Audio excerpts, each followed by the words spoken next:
خۆشەویست گەڕام و خدمەتان بۆ پێشکەشکردنی ئدامەی بەرنامەی و حوتەی تەلەڤیزیۆنی پەرتۆ لەم بەشە لە بەرنامە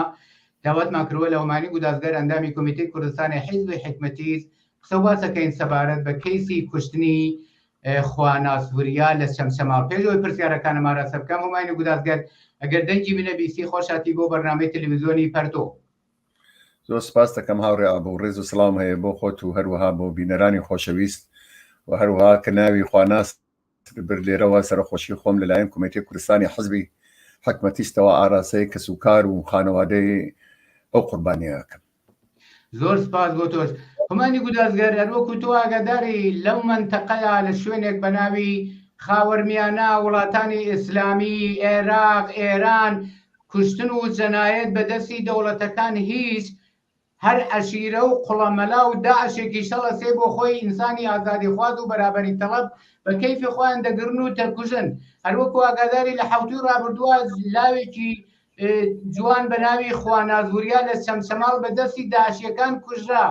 زانیاری ئێوە سەبارەت بەم اتفاقە چییە و بۆچی ئەم جەنایەتە هەر ڕۆژە لەم وڵاتانە و لەم کۆمەلگادا اتفاقەکەوێ؟ بەڵێ وەکەوە ئیشارەتان پێکرد بەڕاستی تەنیا دەوڵەتە سەرکوتگەرەکان نییە کە بەربوونە سگیانی خەڵک بەرکە لە پاڵ ئەوانەوە یا بە پشتیوانی ئەوان هێزە مەسهەبیەکانیش لە ئەو وڵاتانە بەڕاستی ژیانیان لە زۆر شوێن بە کۆمەڵانی خەڵک و جامعە تاڵ کردووە. ئەگەر مەجاری بەرنامەکە هەبێ ئەوە کە ئەم دوانە چه پەیوەندییان بە یەکەوە هەیە کە لە واقعدا لازم و مەلزومی یەکترن ئەم حاکمیەتانە بۆ ئەوەکە ئەم هێزە ڕەشە ئیسلامیانە ئاوا بکەن و ئەمە کۆمەکیان ئەەکەن ئەوە ئەتوانی قسەی لەسەرکەین. بەڵام تا بە پرسیارەکەی ئەوە ئەگەڕێتەوە ڕۆژی پەنجشەمەی ڕابردوو لە ناو بازاری چەمچەماڵ ئێوارە پێم وایە سەعات 56 ئێوارە بووە خواناس لەلایەن دانێ تروریستەوە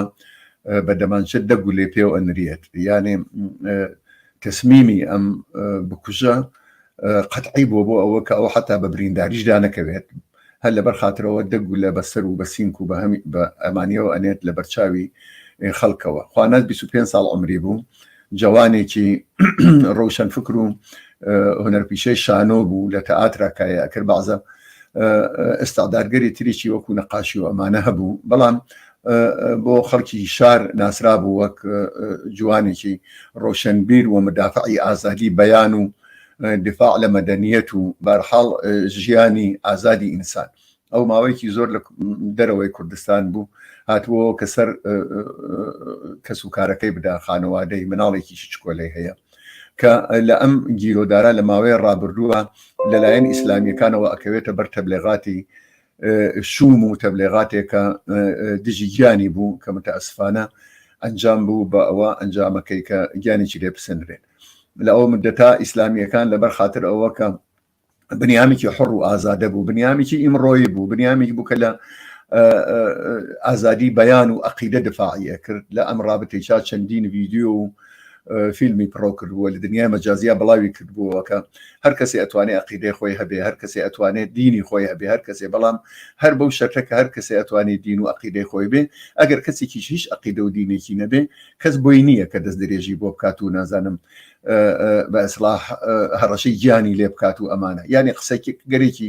زۆر ئاسایی قسەگەرێکی زۆر عادی کە لە نێو هەر جامعەیەکی نیوە نورماڵە ئەبێ ڕێزی لێ بگیرێ و عەمەڵی پێ بکرێت ئەمە ئاخرین تەواوی گوناحی بووە کە خواناس بوویە بەڵام لەسەر لایەن تروریستگەرێکەوە کە بە قەست لە ماوەی ڕابردووە لە تۆڕە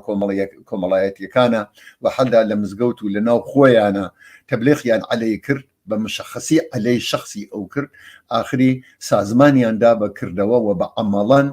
سازمانیاندا تروریستێک کە ڕۆژێ لەو ئێوارا بڕۆ بیکوژێ یعنی قەزیەکە عالەم قەرارە بوو کە ئیسلامیەکان و ارتجاعی ئیسلامی لە ئەو منتەقا نەیتوانی کە ئەو قسە و باسە تاجگەرێکی زۆر زۆر عادیە لە دنیای ئیمڕوانە لە بڵێم لە کشوەرگەرێکی تەنیا پێشکەوت و خوازە حتا لە کشوەرگەرێک کاکە ئیسلامی سیاسی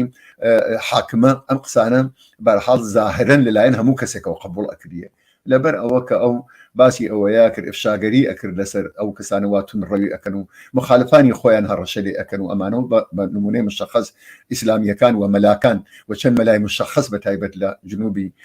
کوردستانی عێراق لأو منطقة شمال وأمانة حر لبر خاطر أوش تساكر وتبليغاته بالراسي أم ارتجاعه تروريستي بوناد أو إيوارا جاني لسن وبوا بايس مسائل كي زور كأو حدودي زياتر لحفتيك حدودا حفتيك هريك حفتيك بأمره كبين شمس لنيو ميدياو تور كوملايت يكان لكردستاني عراق وحتى لدروي انيشا باسي لسر قرمه وقصل لسر اواكريكا اموز اكداس باو بسر كردستاني عراق وجمهوري انا شون ابي لقلي ما ملب كريت وبرخلي بيب كريت زور سباقو توزيع كان دوماني ودازقر بتوابي طول عمري 1400 ساڵەی ئیسلام و جەنایەتکارانی کە ئەم حکومانە ئەدەن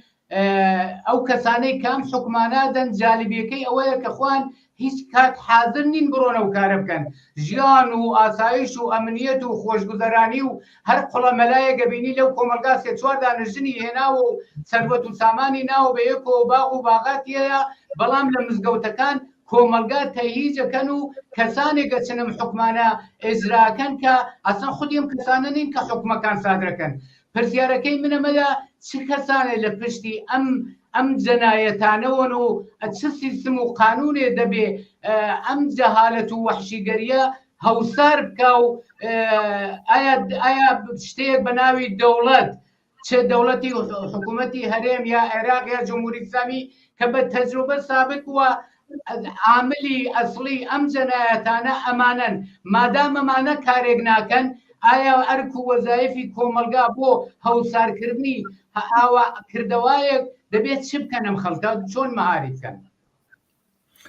ئەزانین چۆنە مشخصەن ئێمە باسی کوردستانی عێراق بکەین متەئەسفانە دوای هاتنە سەرکار دوای شەڕی خەلیج بە تۆری کولی دوای ئەوە کە ئەحزابی مەسهەبی و ناسیۆنالیستی لە مرکزی عێراق و هەروەها لە کوردستان دەسەڵاتیان گرت حقیقەتەن دەرفەتێکی زۆر گەورەیان ڕەخساند بۆ جەرەیاناتی ئیسلامی کە بە مەیلی خۆیان ڕمبازێن بکەن لەو جامعە ئەڵێن لە سێ شاری کوردستانە 5100 مزگەوت هەیە هەر ئێستا بە قەولی یەکێک لە ئەم کەسانە کە خەریکی تاقیقاتەکە شاید لە نیوەی عەرەبستان سعودیا و نەمزگەوت نییە لە کوشت و کوشتار لە هەڕەشەکردن لە چکدان لەسەر کچان لەسەر هەڕەشەکردن لە جوانان و ئازادی خوازان و هەر مەیلێکی پێشڕۆفت و بە ئیسلاح ئازادی خوازی ئیمڕۆ لە 20 ساڵی ڕابردووە ئەمانە پەروەندەیەکی زۆر ڕەشیان هەیە لە تەشویقکردنی خەڵک بە کوشتنی ئەم ئازادی خوازانە و هەر کەسێک وە دەنگێکی ئینتقاد و بە ئیسلاح نەزەرێکی تری بێ لە بەرامبەر حاکمیەتی ئیسلام و مەسەبیەکانەوە بە بۆنەی ئەم دەسەڵاتەوە کە وجودی بووە بەداخەوە ئەوان ئێستا ئیمکاناتێکی زۆریان لە دەسایە ئیسلامیەکان منزورمە و ئەمە خۆی بۆ سەبایسەوە کە مەوردگەرێکی ئاوا بەبێ هیچ شک و گومانێک لایەن ئەوانەوە جێبەجێ ئەکریە ئەم ترۆرانە خودی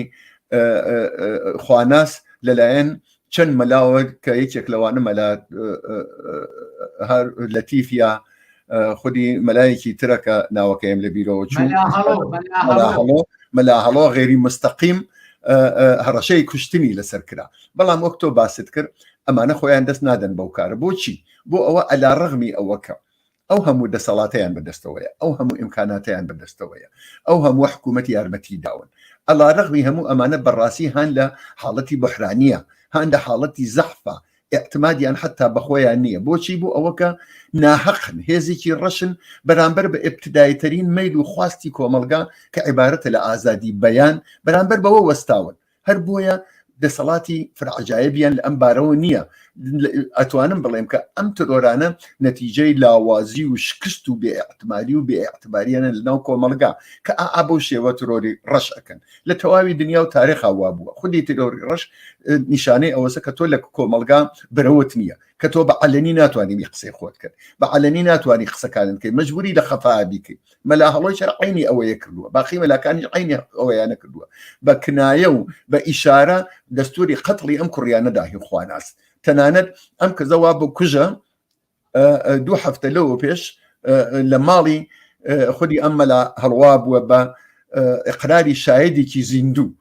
کە یەکێک لە دێهاتەکانی دەوروبەری چەمچەماڵە من ناودەیەکە نازانم لە ماڵی ئەوانە بووە سەردانی کردووە و پەیوەندی بووە لەگەڵیان خودی ئەمانە و باقی مەلاکانی تر غێری مستەقیم قسەی ئەم کوڕیانە کردووە قسەی ئەویانە کردێ هەر کەشێ دژی ئاینی ئیسلام تەبلیغات بکات قسە بکات ڕۆشنگەری بکات ئەوە حکمی ئەعدامە حتا ئایەیان هێناوەسەوە لە قورئانیان کە ئەرێ ئەمانە حکمیان ئێعدامە، بەڵام ئیسە چونکە ئیسلام حاکم نییە ئێمە ئەم دەستورە نادەین. یعنی ئێستا کە حاکمیە ئەوان ئەو دەستورە نادەن، بەڵام کەستر بۆ هەیە بڕۆ بیکوژێ، هەر عینی ئەو سەناریوە کە ئیتفاق کەوت وە زۆر زۆر ڕۆشنە کە ئەوان ئەم کاریانە کردووە، زۆر زۆر ڕۆشنە لە نێو خەڵکا بە بەڵگە و بە مەدرک و بە تەبلیغات و بە هەموو شتێکەوە کە ئەوان ئەم کارە مشەخەسەیان کردووە. لەوە ئەگەڕێم کە لە ڕابردوویشە شتی وا لە پەروەندەیانە هەیە، لەم سەرکوتگەریگەرە لە پەروەندەیانە هەیە، لە مناقشەکانیان لەگەڵ بنیامگەری ئازادی خواز و سیاسیونی تەرەفداری ئازادی بەیان و عەقیدە ئەمە لە پەروەندەیانە هەیە، هەر ڕەشەی غەیر مستەقیمیان کردووە کە ئەبێ ئەو کەسانەی کە ئەڵێن ئیسلام خراوە یا تەبلیغ ئەکەن عەلەیهی مەسەبی ئیسلام ئەوانە کافرن ئەبێ بکوژرێن. ئەمە قسەی تیانی ئەسڵە. بەڵام بەشێتر لە سوالەکەی تۆ مەسەلەی حاکمیەت بوو. حقیقت ئەوەیە کە ئەمانە تەکمیل کونەندەی حاکمیەتن، ناڵێم لە هەموو شوێنێک، لە هەموو شوێنێ هەروایە با مشخص هەڵگەڕینەوە سەر کوردستانی عێراق. ئێوە تماشاکەن مردم متەنەفرن لە حاکمیەت ئەو دەسەڵاتە، لەبەر فەساد، لەبەر نەداری، لەبەر بێخدمەتگوزاری، لەبەر ئەوە کە ئەم 20 ساڵە تاقییان کردوسەوە کە ئەمانە دەسەڵاتی دڵسۆزی مردم نین، لە نێو ئەو جامعە پەرەیان نەداوە بە ئارامش و بە ڕفاهی خەڵک، بە ئەوە کە خەڵک بتوانن لە ئاساییشا بژین، کە خەڵک بتوانن ئیمکاناتێکیان هەبێ، کە لەو سەروەت و سامانی جامعە بۆ خەڵک ئیسفادە بکرێت. هیچ بەڵکە خۆیان سەرکوتیان کردووە، خۆیان تاقمی ترۆر و دارودەسەیان بووە، هەرچەند بە یەکە و اختلافیان هەیە ئەم دوو حزبە، بەڵام ئەوانیشە لە سەرکوتگەری خەڵکا بە ئیسلاح بەشدار بوون. وەختێ هێزێکی ئاوا ڕەش لە پەناوە هاتووە عەمەڵەن ئیسلامی کردووە دینی ڕەسمی لە سوێتە کاتۆ لە هیچ قانونێکە،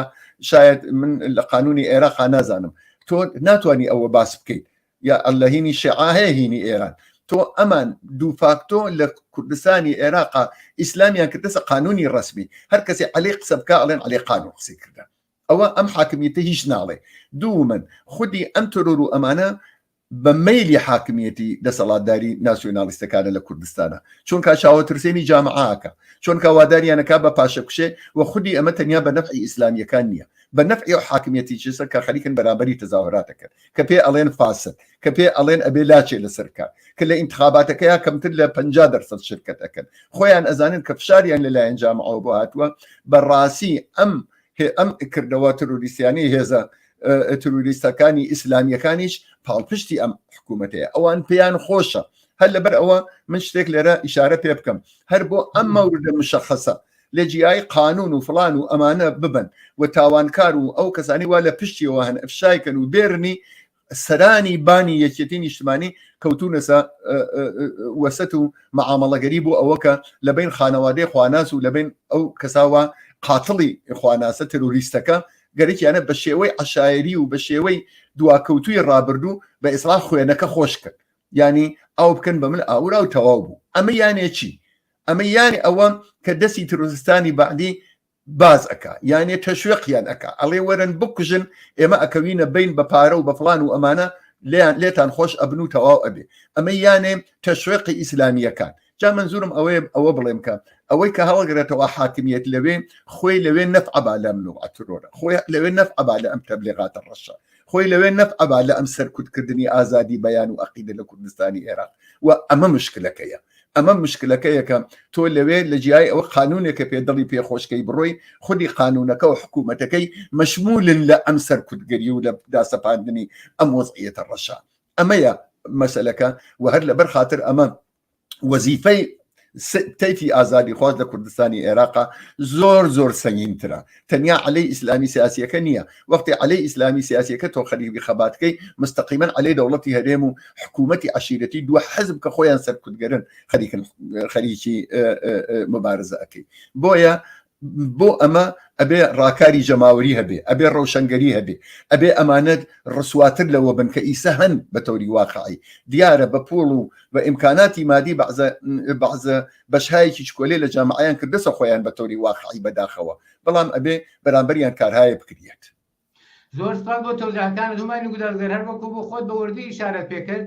مادام لەم کۆمەلگایە ئەو کۆم بە قەولی تۆ کۆمەلگای کە ئەم وردی بەسیمەدا و ئەم ئیتفاقی تیا کەوتووە و ڕۆژانە ئیتفاق هەکەوێ بەناو کوردستانی عێراق ئەمە نەوعی حکوومەت و سیستمەکەیەتی کە هیچ ڕەبتی بەو خەڵکەنیەوە خەڵک 70-80% قین و تووڕەیانە و ئاواتخوازی دەورانی سەدامن ئەوەندە ناڕازین ئەمە وەزی سیستمەکەی و حکوومەتەکەی لەولایەک شۆ بینین دەیان و سەدان و هەزاران قوڵەمەلا و داعش و جانی و قاتڵ و ترۆریست و مبلغی ترۆریزم و ئینسانکوژی بە ناوی مەلا لەسەرەوە تا خوارۆیان چاکیان تیانە بۆ بانگەوازی ئەمادەن کە تنوتیژی لە کۆمەلگا ببێ و تعرض بۆ سەر ژنان و بۆ سەر لاوان و بۆ سەر ئازادی خوازان دەبینین بەکردەوە دەگرن و دەکوژن ڕۆژی ڕۆشن لە بەرچاوی خەڵک مادام ئەمە وەزعی دەوڵەتەکەیەتی و ئەمە وەزعی مەلا و مزگەوت و ئاخوندەکەیەتی لەم بەینا وەسیلەی دفاع و ئەمنیەت و ئارامشی ئەم خەڵکە ناڕازیە دەبێت چۆن تامین کرێ خەڵک چه ئەرکۆزایفێکەوێتە سەرشانیان لە قەباڵی ئەم جەنایەتانەیە کە پڕبەدڵ ناڕازین ناڕەحەتن وەک ڕۆڵەی خۆیان کوژرا بێ زاهرن وا نیشانە دەنەم قین و تووڕەیە لەکوێ بێ کۆ بکرێتەوە بۆ ڕاماڵینی ئەم سیستما بۆ هەوسارکردنی ئەمسالی مەلا لەتیف و نازانە مەلا هەڵۆ و دەیان و سەدان مەلای مرتەجەی تر زانی چۆنە وەختە تماشای ئەو وەزعیەتی کوردستانی عێراقەکەی دروست ئەوان ئیمکاناتێکی زۆریان هەیە و ئەوە هۆساریان پچڕیوە بەڵام بە تۆری واقعان لە حاڵەتی دفاعیە یعنی بۆچی هەن لە حاڵەتی دفاعیە هین ئەوە نییە مزگەوتیان کەمە هین ئەوە نییە پارەیان کەمە هین ئەوە نییە حزبیان کەمە حتا بەداخەوە هین ئەوە نییە کە پایگایان لە نێو جامعا کەمە بە نسبەتی خۆیان بەداخەوە لە ئەم 20 ساڵەی حاکمیەتی ئەحزابی ناسیۆنالیستە ئیمکاناتی فراوانیان بۆ جۆر بۆ وتوانیانە تەتمیع بە جەهالەت بە تەبلیغ توانیانە بەشێکی چکۆلە لە جامعی کوردستانی تەنانەت بخەنە شۆن خۆیان لە ئەم چەند ڕۆژە بەتایبەت لە دنیای مەجازیە بنیام دڵی تێتە ئێشکە ژمارەی ئەوانە کە خەریکن پشتگیری ئەکەن لە ئەو ترۆرە کەم نین ناڵێم ئەکسەریەتی جامعان بەڵام کەم نین ئەوە خۆی هشدارێکە بۆ جامعە بۆ بەرەی ئازادی خوازی لە جامعی کوردستانی عێراق بەم حاڵەشەوە ئەوان لە حاڵەتی دفاعیان ئەوان لە حاڵەتی نەزۆکیان بۆچی بۆ ئەو بەرحەق نین ئەلا ڕغمی ئەو هەموو ئیمکاناتە ئەترسن لە جنبشی ڕۆشنگەریە کە بەرامبەریان لە کوردستانی عێراق وجودی هەیە هەرچەند چکۆلە بێت ئەبێ ئەوە پەرە پێ بدرێ ئەبێ لە تەواوی میدیاکانە لە هەموو ئیمکاناتێکە ئەبێ ئیسپادە لێ بکرێ وەکو موردەکانی پێشتر کە بۆ ماریا هەورامی مەسەڵەن کردیان کە ئەو نمونەیەکی بەسڵا بە نسبەت ئەمە چکۆلەتر بوو کە گیانی لاوێکی لێ بسێنی ئەبێ ئەو جنبشە ڕەوشنگەریە ئەو ئفشاگەریە لەسەر ئیسلامی سیاسی و سەرکوتگەریەکەی و تۆریزمەکەی بەرامبەر بە ئازادی عەقیدە و بەیان ئەبێ لە سەرحێکی فراوانترە تەبلیغی بۆ بکرێ لە هەموو مێدیایە تەنانەت لە مێدیای دژمنەکان تەنانەت لە میدیای ئەحزابی عەشیرەتی لە هەموو شوێنێ ئەبێ بڕۆیت لە کون و کەلەوەری ئەو جامعە واز نەیری لە ئەم مەوردە ئەبێ لەسەری بڕۆیت لەوە ڕسواتری بکەی کە ئیساز ئەمە یەکێک لە ئەو ئەرکانەسەکە بەرەی ڕۆشنبیری و ئازادی خواز لە کوردستانی عێراق هەیەی ئێستا ئەمەها لە جریانە بەڵام بە نەزەر من لە سەدحێکی چکۆلایە ئەبێ بەرینتر و وەسیعتر بێت ئەمە یەکێکی بێژگەلەوە ئەبێت کۆمەڵانی خەڵک ئەلێ ئەمە عەمەڵەن ئەبێ بەسیش بکرێن ئەبێ تەزاهورات بکرێ ئەلێ ئەمانە ئەبێ ئەلێ ئەمانە دروشم بەرزەوە بێ ئەبێ پەرچەم و بەیاغ بەرزەوەکەیدا نابۆ ئیسلامی سیاسی دەستی ئیسلام لە ژیانی مەدەنی خەڵک کۆتا بژیت ئازادی بەیان و عەقیدە دژی هەموو کەسێک دژی هەموو بیر و باوڕێ ئازادی بەیان و عەقیدە دەستی کۆنەپەرستان کۆتا حکوومەتی هەرێم چه غەڵەتی ئەەکەی شتێ بکە ئەبێ ئەمانە ببێت یەک ئەمە ئەم شتە ئەمونیانە من بیستومە کە لەم ڕۆژانە قەرارە لە سلێمانی و یەکێک لە ئەو شارانەی تر نازانم کۆیە ڕانی یاکوێ تەزاهرات و کۆبوونەوە و ئەمانە هەبێ ئەبێ ئەوانە سازمان بدرێت تەنیا بە تەبلیغات و تەنیا بە ئفشاگردنیان لەوانەیە پاشەکشیان پێ نەکرێت لەوان هەر بەو جۆرەکە لە 20 ساڵی ڕابردووە زۆر پاشەکشیان پێ نەکراوە کەوایە